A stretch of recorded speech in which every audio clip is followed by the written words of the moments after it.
Tres. Buenas tardes, profesor. Buenas tardes, compañeros. Hoy damos el análisis de referentes. Los integrantes, Gael Adrián, mi compañero, y mi persona, Diego Velasco. El primer referente que vamos a analizar es la unidad habitacional de Matute. Acá vamos a ver la ficha técnica y el análisis. Los arquitectos encargados fue Santiago Agurto en la primera etapa de 1953 a 1954, Enrique Sirene en la segunda etapa, tercera etapa que duró de 1963 a 1966. En la primera etapa hubo 708 viviendas previstas y en la etapa 2 hacia adelante fue un crecimiento abrupto de 1000 hasta 1155 viviendas. ¿Dónde se ubica este proyecto? Se ubica en Perú, en la ciudad de Lima y se ubica en el distrito de La Victoria. Seguimos. En el contexto, podemos observar geográficamente era un terreno plano agrícola en transición, como podemos observar en la imagen central, había la presencia ya industrial. Climatológicamente la temperatura no varió mucho hasta la actualidad entre 14 centígrados y 24 centígrados y su precipitación sí varió en la actualidad que anteriormente tenía -15 de precipitación. En lo económico, empezó ya la industrialización, la migración de la ciudad. Esta migración se dio por mayores oportunidades en lo que era este contexto de la Victoria, ¿no?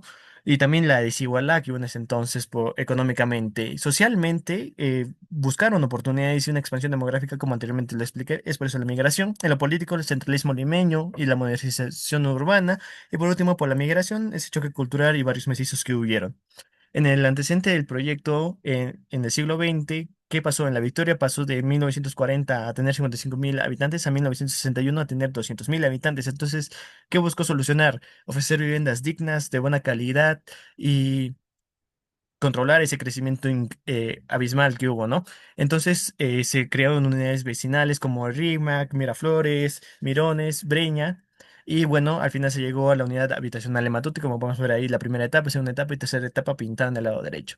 En el entorno que tiene Matute, podemos observar que hay colegios, hay mercados, parroquias, el estadio que está muy cercano a él, y parques que también están muy cerca. También tiene ciclovías y demás. En la evolución podemos ver en el lado izquierdo cómo estaba diseñado arquitectónicamente, con un correcto volumen, bien hecho, y en el lado derecho ese cambio abismal que hubo por las subdivisiones, por ese crecimiento no controlado que hubo de la población. Y en el análisis formal, acá sí vamos a explicar a mayor detalle, la unidad habitacional Matute funcionó para que el exterior se acople a él, se diseñe de acuerdo a su forma que tenía. Las formas que utilizaron fueron simples, rectangulares y cuadradas, como podemos observar acá en el 3D. Se buscó que el estacionamiento y la ventilación llegue a todas las viviendas de forma correcta. En la forma formal, como podemos observar en la parte inferior, se usó una planta libre, se creó horizontalmente y como ya esta circulación era un volumen vertical que funcionaba increíble, y los pasadizos elevados que también se incorporaron en lo que son las viviendas chalet, ventanas mínimas, ya se buscó un espacio libre y un 30% y sobresaliente el ingreso. En el análisis funcional del interior, vamos a observar que tiene colegios, tiene un campo deportivo, capilla, piscina, espacios públicos y también tiene estacionamientos en su interior.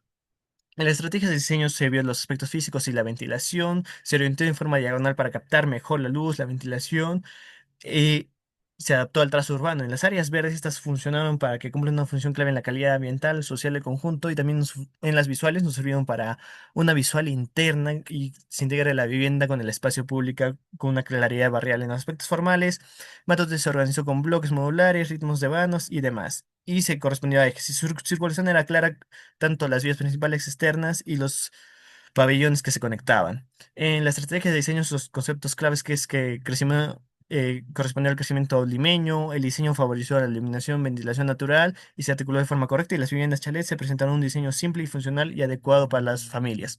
En la primera etapa, la ciudad, dentro de una ciudad, lo que se logró, esos espacios abiertos y verdes para las visuales, las tipologías de vivienda que eran variadas y correctas, provienen una calidad de vida y un lenguaje modernista. En la segunda etapa, una planificación antisísmica que le correspondía para un mejoramiento y su duración del proyecto, lo cual se logró, un mayor control en los accesos de la seguridad, una consolidación de los parques y plazas, un pequeño mejoramiento que se realizó y la continuidad, su jerarquía arquitectónica. En la distribución, acá en el bloque B, podemos observar que las tipologías tenían su dormitorio, sus servicios higiénicos, comedor, cocina y una circulación y una zona social. Ahí podemos observarlo de forma correcta y en el lado izquierdo podemos ver dónde se ubican. En el tipo dúplex que también tuvo, podemos ver que la tipología cambia en el segundo y cuarto nivel cambia y en el tercer y quinto también cambia, pero todas las tipologías tenían tanto su dormitorio, servicios, comedores, cocinas y zonas sociales. Y en el chalet, su tipología, podemos observar ahí su diseño, tenía sus dormitorios, servicios, comedor, cocina y patios. Su material era de 1956 a 1966. Sus muros estructurales estaban hechos de ladrillo artesanal cocido, concreto armado, elementos verticales y horizontales. Su cubierta y losas era una losa aligerada de concreto. Su encofrado era de madera para sus vaciados, que se usaron en los pilares. En los acabados hubo revoques de cementos y arena, una pintura de óleo, pisos de terrazo o mosaico cerámico y su carpintería que hubo en ese entonces, porque luego se cambió, era de madera y puertas y ventanas y hierro forjado para sus barandas. En 1966 a la actualidad cambió con bloques de concreto prefabricado para y también se hicieron refuerzos metálicos, calaminas, policarbonato que se usaron, membranas asfálticas. En los acabados y pisos se cambió por cerámica moderna, porcelanato, pintura acrílica o látex, y su carpintería se cambió por la humedad que hay actualmente, ¿no? Por aluminio o PVC en las ventanas y puertas y rejas metálicas para su seguridad que se implementó. Su sistema constructivo, la mampostería portante de ladrillo, como podemos observar que el bloque A tiene 80 metros cuadrados, el bloque B que tiene 1137 metros cuadrados, que es una estructura mixta y tiene losas de concreto armado, muros portantes y columnas de concreto armado. Los bloques C que tienen 957 metros cuadrados y es una estructura porticada con losas de concreto armado, muros divisores no portantes y columnas de concreto armado también. Y ahí podemos ver su justificación que se priorizó la rapidez constructiva para familias pequeñas en el bloque A, en el bloque B se diseñó para familias medianas ya que iba creciendo, se añadieron estructuras para sostener más el peso, en el bloque C se buscó flexibilidad en las tipologías y el sistema era aporticado permitiendo la libertad. En su valorización, pues podemos observar que dicen que la unidad de Matote es tranquila, segura, sus ambientes verdes son controlados. En lo negativo, el deterioro que hubo con el futuro, no hay ese control y los parques se usan como estacionamiento. Y en conclusión, es un proyecto pionero de la vivienda social. Sus diseños modernos y funcionales y tipologías que están bien orientadas, una planificación antisísmica por su duración de 60 años y tiene un valor patrimonial y cultural hasta el siglo XX. A continuación, mi compañero. Bien, continuamos con el falansterio. Siguiente, por favor. En su ficha técnica vamos a ubicar que fue desarrollado por el filósofo Charles Führer por allá entre 1820 y 1830. Se planteó en varios lugares, pero en Alemania nunca hubo un emplazamiento, pero sí hubo un lugar ideal que era rodeado de áreas agrícolas, al lado de un río. Se estimó que iba a ser entre 1600 y 1800 personas y iba a abarcar aproximadamente 3 hectáreas. Fue una utopía porque nunca se realizó y vamos a ver a continuación por qué no. Siguiente.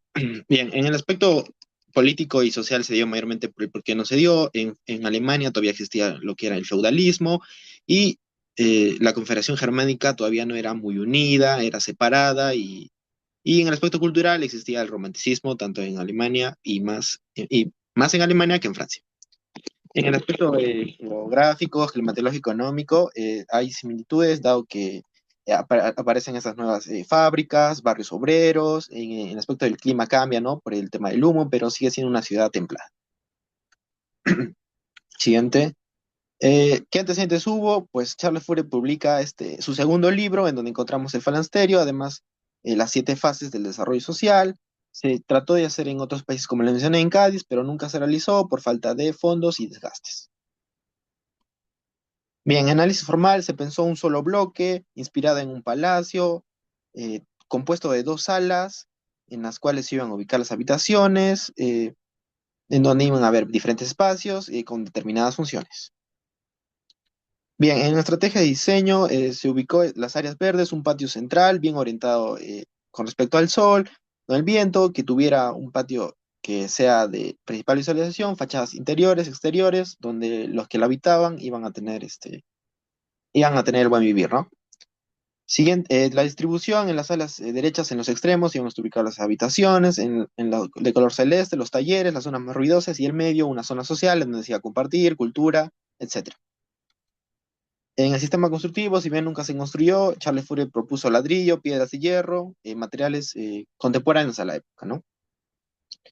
En la valoración que buscaba Charles Fourier, una experiencia de vida colectiva, que sea una ciudad autosostenible, que todos trabajen, estudien, comparta. En la valoración que le damos al Falansterio, que trató de hacer una arquitectura distinta, autosuficiente, y fue un experimento que nunca se realizó, pero es interesante de estudiar. También lo que hemos encontrado es una anticipación al urbanismo y que fue de inspiración a las viviendas Solhaus en Zurich, que tienen patios interiores, zonas colectivas, donde se puede estudiar, compartir, etcétera. Y vamos con el último, fue a comparativo. ¿Qué fortalezas tienen Matute y el Falansterio? Que pues tienen en el aspecto de Matute habitaciones bien definidas, un diseño urbano jerárquico. En el caso del Falansterio había una visión integral, todo era unido. Las oportunidades que hay en Matute es un potencial de rehabilitación, volver a lo antiguo, un valor histórico. Con respecto a Falansterio, las oportunidades, un referente utópico, reactivar esta arquitectura, estudiarla más. ¿Qué debilidades tiene Matute? Intervenciones no reguladas, las fachadas, como mencionó mi compañero. En el caso de Falansterio, un modelo rígido que tal vez nos limitaba, ¿no? Como hay solo un espacio para andar, no había mucha libertad. Las amenazas de Matute, hay una desvalorización, un riesgo de colapso por el sistema constructivo que ya tiene años. Y en el caso de Falansterio, una utopía difícil de sostener al día de hoy, ¿no? Nadie piensa una unidad cierta. Eso sería todo. Gracias. Gracias.